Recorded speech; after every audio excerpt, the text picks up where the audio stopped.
ಅಮ್ಮ ಗೊಂಬೆ ಕೊಡೋದ್ರ ಹಿಂದೆ ಏನಾದರೂ ಕಾರಣ ಇರುತ್ತೆ ಅಂತ ಅನ್ಕೋಬೋದಲ್ವಾ? ರಹಸ್ಯ ಇದೆ ಅಂತ ಅನುಮಾನ ಪಡೋದು ನಿಮ್ಮ ದೊಡ್ಡ ತಪ್ಪು.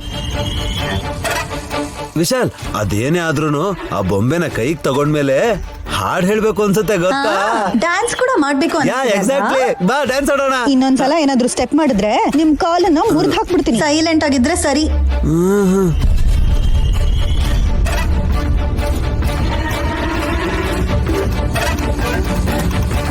ಮತ್ತೆ ನಮ್ಮ ಅಕ್ಕ ತನ್ನ ಕೈಗೆ ಬೊಂಬೆ ತಗೊಂಡ್ಮೇಲೆ ಅವಳು ಯಾಕೆ ಯಾವ ಹಾಡು ಆಡ್ಲಿಲ್ಲ? ಹಾಡ್ತೀನಿ ಸುಮ್ಮನ, ಆದ್ರೆ ಇವಾಗಲ್ಲ, ನಾಳೆ. ನನ್ನ ಮಗಳು ಯಾರು ಅಂತ ತಿಳ್ಕೊಂಡ್ಮೇಲೆ ಅವಳನ್ನ ನನ್ನ ಮಡ್ಲಿಗೆ ಅಪ್ಕೊಂಡು, ಹೀಗೆ ನನ್ನ ಎದೆಗೆ ಅಪ್ಕೊಂಡು ಹಾಡು ಹಾಡ್ತೀನಿ.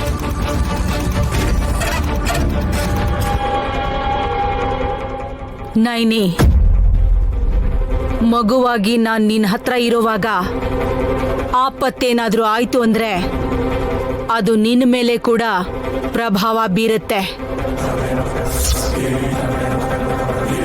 ಅಂದ್ರೆ ನಾಳೆ ನಿಮ್ಗೆ ನಯನಿಗೆ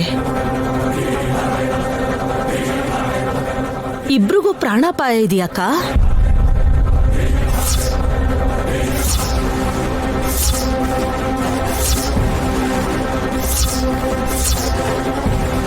ಏನು ಹೇಳ್ತಾ ಇದ್ದೀರಾ ನೀವು? ಮಧ್ಯಾಹ್ನ ನೋಡಿದ್ರೆ ಬರೀ ಮಗುಗೆ ಅಪಾಯ ಇದೆ ಅಂತ ಹೇಳಿದ್ರೆ, ಇವಾಗ ನೈನಿಗೂ ಕೂಡ ಅಪಾಯ ಇದೆ ಅಂತ ಹೇಳ್ತಾ ಇದ್ದೀರಾ?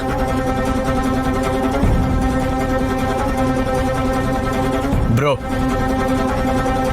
ದೊಡ್ಡಮ್ಮ ಹಸುಗೂಸಾಗಿ ನಾಳೆ ನಮಗ್ ಕಾಣಿಸ್ಕೊಂಡಾಗ ಏನೋ ಅಪಾಯ ಆಗುತ್ತೆ ಅಂತ ನಂಗೆ ಅನ್ಸುತ್ತೆ.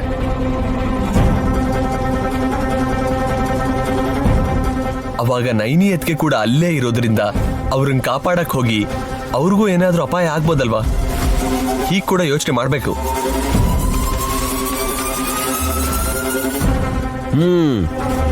ನೀವೆಲ್ರೂ ಯೋಚನೆ ಮಾಡ್ತಾ ಇರಿ. ಬೆಳಿಗ್ಗೆನೂ ಆಗತ್ತೆ, ದೇವಸ್ಥಾನಕ್ಕೂ ಹೋಗ್ತೀವಿ.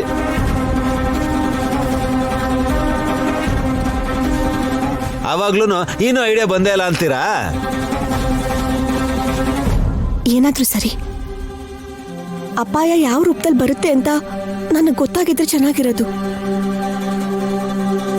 ಚಾನ್ಸಸ್ ಆರ್ ವೆರಿ ಲೋ ನೈನಿ. ಬೇರೆ ಯಾರಿಗಾದ್ರೂ ಪ್ರಾಬ್ಲಮ್ ಬರುತ್ತೆ ಅಂತಂದ್ರೆ ನೀನು ಮೊದಲೇ ಕಂಡುಹಿಡಿತಿದ್ದೆ. ಮೊನ್ನೆಯಿಂದ ನಮ್ಮ ಅಕ್ಕ ಅದನ್ನ ಎಷ್ಟ್ ಸಲ ಹೇಳಿದ್ರು ಸರಿ, ಅದಕ್ ನೀವು ಭ್ರಮೆ, ಇಮ್ಯಾಜಿನೇಷನ್, ಸುಮ್ನೆ ಗಾಬರಿ ಪಡ್ತಿದ್ಯ ಅಂತ ಹೇಳಿ ಲೈಟಾಗಿ ತಗೊಂಡ್ಬಿಟ್ಟಿದ್ರಿ. ಯಾವ್ದು ಏನಾದ್ರೂ ಸರಿ, ನಾಳೆ ಏನಾದ್ರೂ ಒಂದು ಆಗೋದ್ರಲ್ಲಿ ಇದೆ ಅಲ್ವಾ?